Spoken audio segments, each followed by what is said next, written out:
Tardes, mi nombre es Karen Yuneman, yo soy ginecóloga mastóloga de la Clínica Alemana de Santiago. Darles las gracias por invitarme a participar en este webinar con esta charla sobre actividad física y mama. A modo de introducción, vamos a hablar un poquito de la anatomía de esta glándula.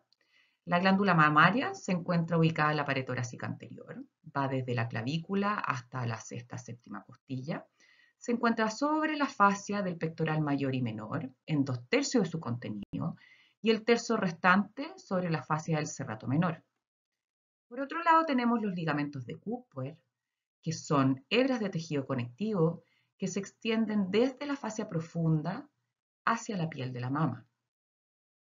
Está ubicada entre la línea paraesternal y la línea axilar anterior o media. Es un cono ligeramente convexo de base circular que tiene el tejido adiposo que va a determinar su forma y tamaño. Mide aproximadamente entre 10 y 12 centímetros de diámetro y entre 5 y 7 centímetros de espesor. Tenemos que tener claro que la piel que lo cubre le da soporte, se adhiere firmemente a la fascia y es más delgada a sus niveles laterales y superiores. Y lo otro que tenemos que tener claro es que los cambios en la estructura colágena y de las fibras elásticas que ocurren en la piel van a llevar a cambios en su forma. La mama durante la actividad física, entonces, se va a mover de lateral a medial, de arriba a abajo, pero también va a tener un juego con la pared torácica, moviéndose de adelante hacia atrás.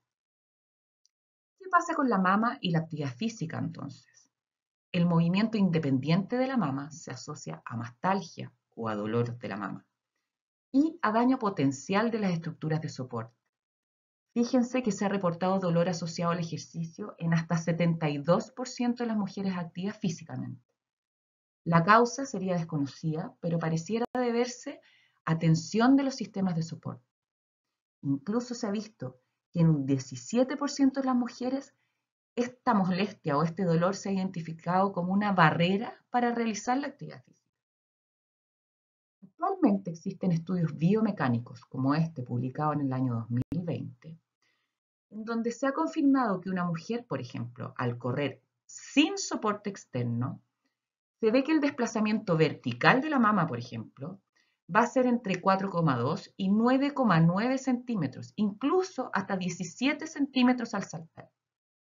En cambio, el desplazamiento lateromedial y anteroposterior va a depender un poquito de cómo mueve sus brazos y rota su torso, pero va a ir igual entre 1,8 y 6,2 centímetros en el caso del lateromedial y entre 3 y 5,9 centímetros en el anteroposterior. Y fíjense esto será cuántas veces se produzca el rebote. De esta forma tenemos que una mujer que corre a una cadencia de 160 pasos por minuto tendrá 9.600 rebotes de mama en una hora de running. De esta forma tenemos que estudios biomecánicos también han mostrado consistentemente que el desplazamiento mamario disminuye a medida que aumenta el soporte mamario. Y a menor desplazamiento vamos a tener menor dolor. Esto se traduce entonces en la necesidad de un sostén deportivo. Nos vamos entonces a la historia del sostén, que nace con esta mujer, Mary Phelps, en el año 1914. Este sostén, cuando nació, no tenía la función de sostener, era meramente estético, aunque la definición de brasier o de sujetador sea esa, la de sostener. Y aquí tenemos a esta mujer, Mary Phelps, y este primer sujetador o sostén, que no era más que un par de pañuelos con unos cordones y que, como les decía, tenía una función meramente estética. Luego nacieron, como les decía, en la actualidad estudios biomecánicos para diseñar distintos brasieres o sujetadores. Y se vio que el sostén deportivo existían principalmente dos tipos. Los de encapsulamiento, estos, y los compresivos. Los compresivos fueron los primeros en diseñar y fueron para restringir el movimiento, comprimiendo la mama y aplastándola hacia la pared torácica. Por lo tanto, estos claramente son más efectivos en mamas relativamente pequeñas. En cambio, los de encapsulamiento fueron diseñados para limitar la mayor cantidad de movimientos de la mama. La mayoría de los sostenes deportivos están anclados al cuerpo bajo la mama por correas, que pueden ser elásticas o de metal, pero además tienen estas capas elásticas sobre el límite superior. Y además sostiene a cada mama por separado. ¿Qué pasa con el material del sostén deportivo? Debe tener la suficiente elasticidad para permitir el movimiento del torso. Además, la suficiente plasticidad para prevenir el movimiento mamario. Y debe ser de un material que permita respirar a la mama o a la piel de la mama. Fíjense que se ha descrito un porcentaje casi similar a la mastalgia asociada a la actividad física, es decir, 72%, a las lesiones por fricción causada por los sostenes. De esta forma tenemos que las costuras, los ganchos y el material del surco son muy importantes en el diseño y a la hora de elegir el sostén deportivo. ¿Qué pasa con las correas? La posición correcta es que estén en línea con el pezón. El grosor debería ser mayor a los sostenes comunes para que la fuerza se distribuya en una mayor área. Algunas mujeres encuentran que las correas cruzadas son más cómodas porque no se caen, pero esto ha demostrado ser bastante menos efectivo en limitar el movimiento vertical. A pesar de todo esto, que es sabido biomecánicamente hablando, ¿cuál es la realidad? 85% de las mujeres han reportado vestir sostenes inadecuados. Y esto se atribuyó a 3 factores principalmente: a la falta de educación, a la falta de estandarización de los tamaños y a la falla del diseño. La falta de educación es obvia. A nadie le enseñan a elegir un sostén, ni siquiera en el colegio. La estandarización efectivamente es así. Fíjense que un top deportivo se talla generalmente en tallas como S, M y L. Y esas tallas, el tamaño de esas tallas van a depender de cada país.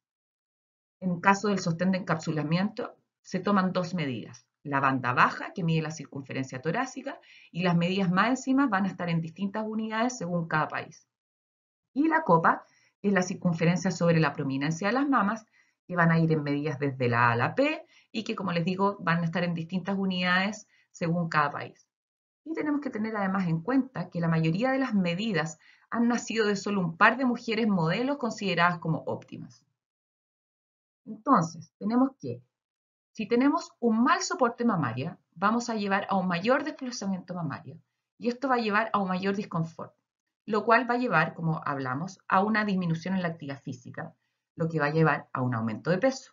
Y esto va a llevar a un aumento de volumen mamario, lo que va a contribuir a aumentar este círculo vicioso, porque mayor volumen mamario vamos a dificultar el encontrar un mejor soporte o un mejor sostén deportivo y vamos a continuar y seguir y seguir y seguir en este círculo vicioso.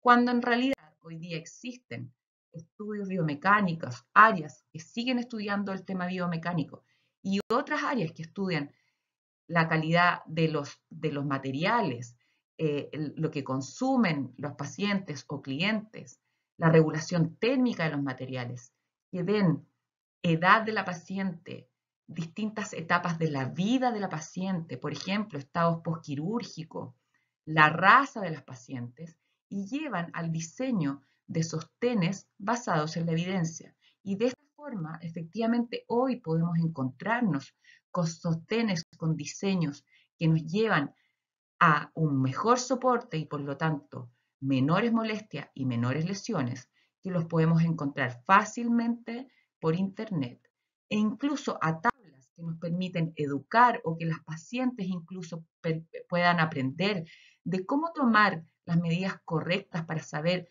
su talla ideal de sostén y cómo se debe ver un sostén bien puesto para evitar lesiones.